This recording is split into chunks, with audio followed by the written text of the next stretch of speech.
How's it going, everybody? This is BeatTheBush. Today I'm going to cover the things that Amazon does not want you to know.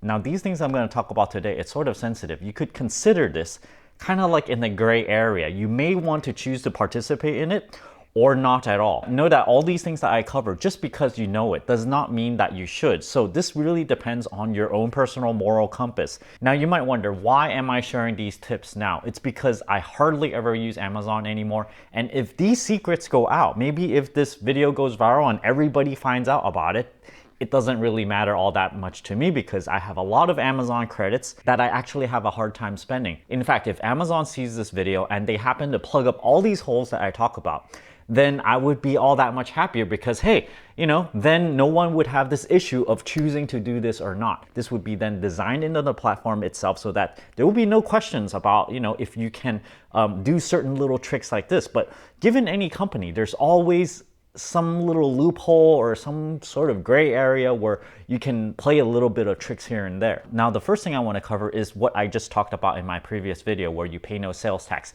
Briefly now, you just go into the new and used section of that product and you buy it from a seller that is not charging sales tax, even if it's at the same price, and it would even often be fulfilled by Amazon because it's at their warehouse, so you would get it at the same exact shipping speed. If you guys are interested in how to do that, I'll leave a link to that video over here. The second thing I want to talk about is Amazon Prime.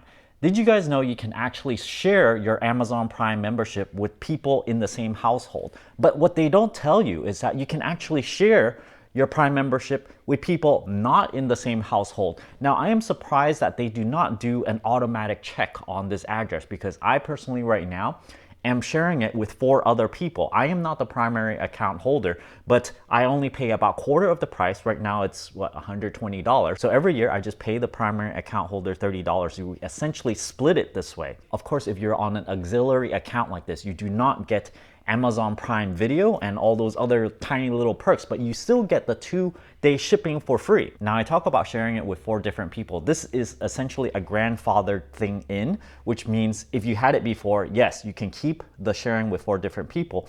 But if you get Amazon Prime now as of today, well, it's going to be $120 a year and you can only share it with 1 other person, which means, well, instead of $120, it would be $60 per person. The third thing I want to share is that, did you guys know that if your Amazon Prime package arrives 1 day late, you're expecting it in 2 business days and it comes the day after or after that, you can actually email customer service and say, hey, my Amazon package came, it's late, what are you going to do about it? Often they would offer you 2 different things based on the price of the item itself. They may offer to extend your Prime membership by 1 extra month, or they would offer you a gift card credit. Now, in my experience, they're late about 1 out of 20 items, more often these few years than the previous. So technically, I'd say if you order maybe 120 items every single year, you might get 12 times that it's late. And this would essentially cause you to have free Amazon Prime membership if you choose to get the free month of Amazon Prime every single time something is late. If everybody in your Amazon Prime cohort, 4 people or 2 people or whatever,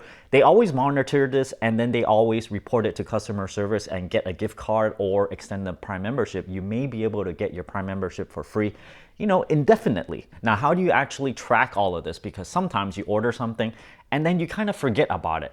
What you can do is mark on your calendar every 6 months because that's how long the tracking stays in your history on your Amazon Prime account. Every 6 months, you go into your account and check out every single item when it is ordered compared to when you actually receive it using the tracking information. Once you know that it is late, you can use a pre-written response to this and go, hey, this item is late. What can you do about it, basically? Of course, ask in a nice way. The 4th item is getting free returns. This may be slightly in the gray area because sometimes you order a whole bunch of things and then you go, oh, okay, this thing I don't really like, I want to return it.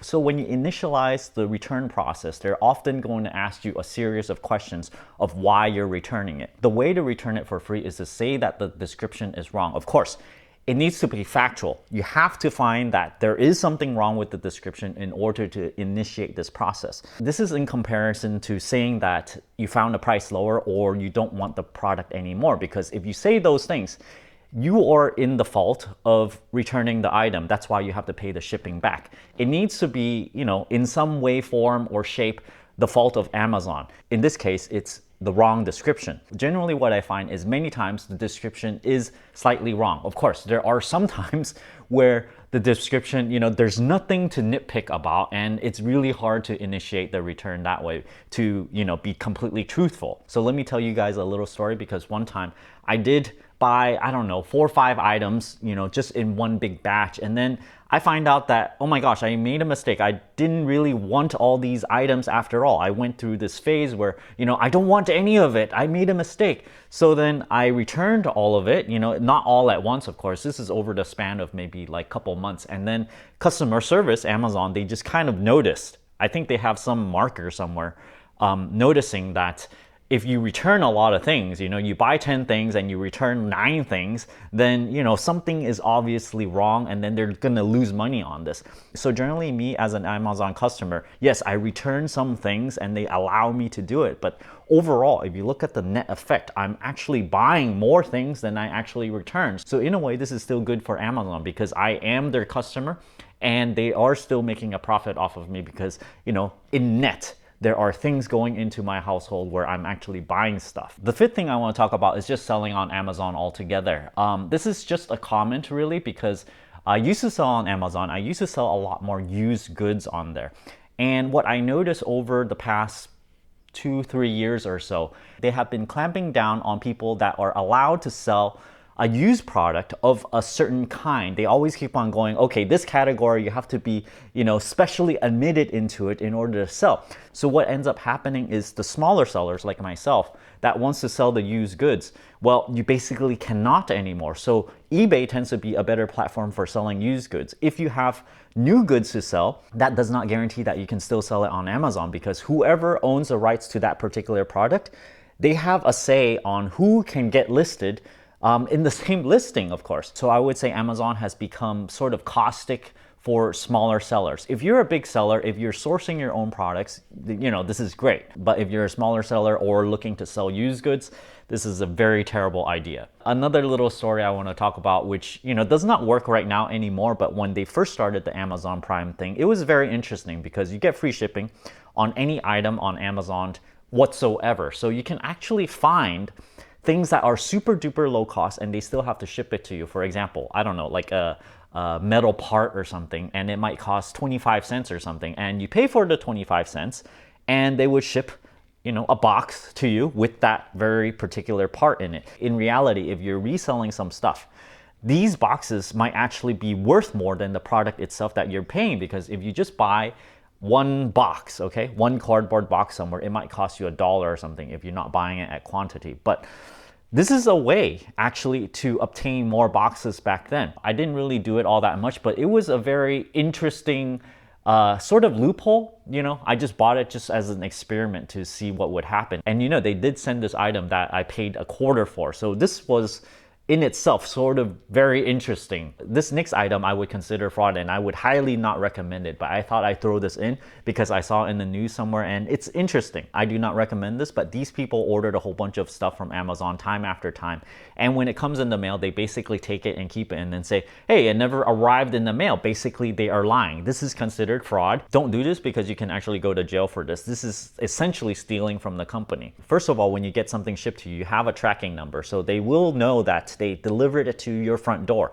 And if you have some sort of consistent, time after time thing where somehow the package is mysteriously disappearing, they're gonna go, wait a minute, people aren't actually taking your package. You're actually taking it yourself and you're lying about it. So absolutely don't even think about this. This last one, it's not a method. I just thought I'd throw it in because it's Amazon related. For all the other ones, I also know that it's somewhat in the gray area depending on your moral compass, I guess. When you try to return an item and the item itself, there's nothing wrong with it, you just find that it does not fit your taste, or maybe after you open it up and play with it, you're like, this is not very good. It's kind of cheap. It's not representative of what's shown on the picture, because most of the time they take really nice picture. It looks as if it's very durable, it's very good, but then when you actually get it, it's like, what is this, right? So then you can kind of say, okay, the description is kind of wrong, so then you can ship it back. I think as long as you're not returning 100% of the items, because if you are, they might actually ban your account. So you have to do this very carefully and,